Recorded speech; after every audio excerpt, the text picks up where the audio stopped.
Bumuelta na nga po mga kababayan, no? Itong si Kung Pulong Duterte mga kabayan, dahil sa post ni Trillanes kanina mga kababayan na kahambugan overload mga kababayan, na anya relax lang po, nasa loob pa po si Dots. Naghahanap buhay lang ang abogado niya. Naku po. Grabe talaga ang kahambugan nitong si Trillanes mga kababayan, no? Di ba? Kumakalat kasi mga kababayan na si Tatay Digong ay na-aproba yung kanyang interim release po mga kababayan. Pero sa totoo mga kababayan is on process pa raw po mga kababayan, di pa na-approve. Kaya itong si Trilling mga kababayan ay nag-post, di ba? Anya, relax lang po. Naku po mga kababayan. Grabe talaga itong kahabugang si Trilling mga kababayan, no? Pumunta pa ng ICC mga kababayan. At bali-balita na, di ba, nag-conduct sila ng, ano raw yun, yung medical check ni Tatay Digong mga kababayan. Tapos, ano mga kababayan, may nangyari kay Tatay Digong. Di ba? Nahimatay si Tatay Digong mga kababayan sa loob ng kanyang detention mga kababayan. So sino ang hindi maghihinala niyan, kabayan? Kaya itong si Kung Pulong mga kababayan nagbigay ng kanyang statement. Anya, si Trilling pala ang pinadala ng mga bangag. Para mag-welfare check kay PRRD. Mga kababayan, no? Pinapadala ng mga bangag para mag-welfare check. Ito yung sinasabi natin kanina mga kababayan. Baka magkalat ka ng virus mo dyan. Naku po. At di ka pa naman na-inject ng anti-rabies shot mo. Grabe talaga itong mubanat. Si Kung Pulong mga kababayan, no? Oo nga pala, strict ang Netherlands. Siguradong dinaan ka muna sa quarantine ng mga hayop. Naku po mga kababayan. Kasama mo rin ba ang tuta mong si Las Cañas? Ito, otot mo Las Cañas. Huwag ka mag-alala. Magkakaganyan ka rin na Zelda. Hintayin mo lang. Umuwi ka na sa Pinas at harapin nyo na mga kaso nyo. Mga duwag kasi kayong mga sundalong kanin. Tama ka dyan Kung Pulong. Sige na, balik ka. Na at nang makareport ka na sa amo mong bangag. Naku po mga babayan. Na mga praneng. Sayang naman ang flood control funding na binayad sa'yo. Naku po mga kababayan. Sobrang lutong nun. Banat ni Kung Pulong mga kababayan kay Trillanes. Di ba? Ito lang yung nakapagtataka mga kababayan, no? Na bakit si Trillanes pa mismo? Pumunta dyan mga kababayan, di ba? Pabalik-balik na siya noon dyan kabayan. Tapos ngayon, pumunta at mag-welfare check kay Tatay Digong.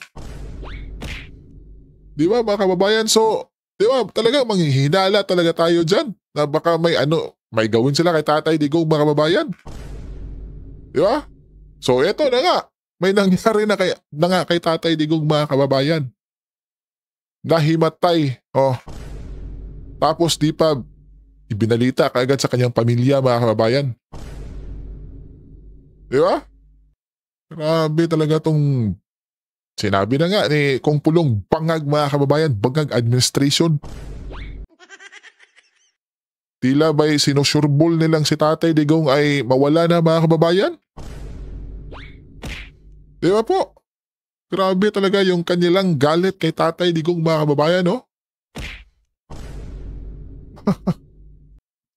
Samantalang si Senator Bongo naman po mga kababayan ay nanawagan sa lahat ng mga Pilipino na sama-sama tayong ipagdasal si Tatay Digong mga kababayan para sa kanyang kaligtasan, kalusugan at kalayaan at maayos na pagaling habang siya ay nasa dahig Netherlands po mga kababayan. Binigyan din ni Senator Bongo mga kababayan, no, na si Tatay Digong na nag-alay ng buong puso at katapatan para sa bansa.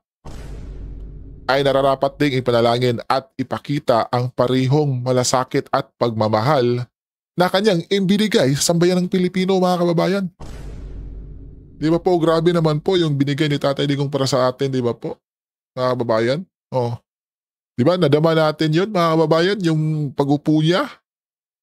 Di ba? Tapos ngayon, ganito yung nangyari sa kanya, mga kababayan. Naku po. Ito, pakinggan natin si Senator Bongo sa kanyang mensahe, mga kababayan. Mga minamahal kong kababayang Pilipino, pagpatuloy po natin ipagdasal ang kalusugan ni Tatay Digong, ang kanyang kaligtasan at ang kanyang kalayaan. Ang hirap po ng kanyang sitwasyon ngayon, hindi natin siya nakikita, hindi natin siya masasamahan, magpa-doktor. Totoo naman po yung mga nakaraang taon dahil na rin po sa kanyang edad ay minsan nadudulas po siya sa CR o sa banyo at marami pong pagkakataon na dinadala namin siya noon sa ospital para magpa-X-ray or magpa-MRI. Ngunit sa nabalitaan natin ngayon, nakakalungkot po dahil hindi natin siya masamahan, hindi natin nakikita kung ano na pong nangyayari sa kanya doon. Dasal po ang kailangan ngayon at ang kanyang doktor nga po ay sinubukan rin pong makabisita. Yung doktor niya po for the past 23 years, sinubukan pong bumisita rin po sa kanya doon sa The Hague, Netherlands. Ngunit hindi po pinalad na makapasok. At nakakalungkot po isipin kung ano na ho ang sitwasyon niya ngayon. Kung totoo po yung balita na siya po'y naging unconscious, natagpo ang unconscious at dinala po sa hospital para makapag-laboratory test. Sana po'y gumaling po si Tatay Digong. Ipagdasal po natin ang kanyang pagaling sa lalong madaling panahon. Kung nandirito lang sana siya sa Pilipinas, masasamahan ko siyang magpa-hospital, masasamahan ko po siya magpa-check up kahit anong oras po, gaya ng ginagawa ko for the past 26 years.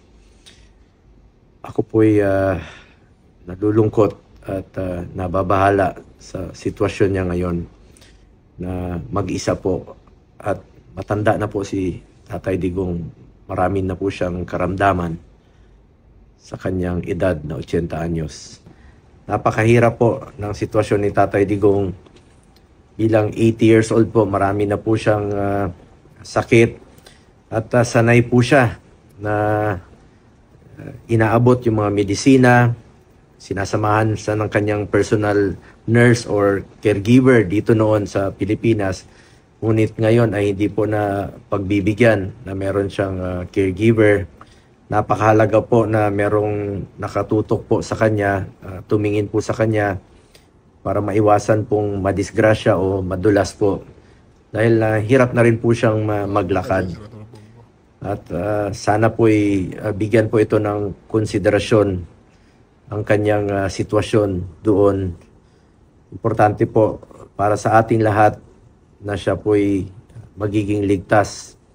Ang kanyang kalusugan, ang kanyang kaligtasan po, ang kanyang kalayaan ay napakahalaga po para sa ating mga kababayang Pilipino. Dasal po ang kailangan sa ngayon, mga kababayan ko. Huwag po tayong tumigil na magdasal at ipaglaban po si Tatay Digong. Napakasakit po isipin na sa kanyang edad po ay mag-isa po siya doon. Sana po ay makauwi na po siya rito sa ating bayan.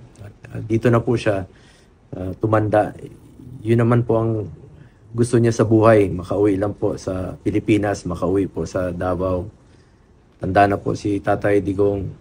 Harmless na po yun. Mas nakakatakot po kung meron pong mangyari sa kanya sa ibang bansa. Mga kababayan ko, tulungan po tayo. Huwag po nating pabayaan si Tatay Digong. Ipagdasal po natin siya. Paglaban po natin si Tatay Digong. Ako po'y paulit-ulit na nakikiusap sa ating mga kababayan Pagdasal natin ang kanyang kalusugan, ipagdasal po natin ang kanyang kaligtasan at ipagdasal po natin ang kanyang kalayaan. Ipaglaban po natin si Tatay Digong. Dasal po ang kailangan. Magdasal po tayo mga kababayan ko para kay Tatay Digong. To Tatay Digong, please get well soon.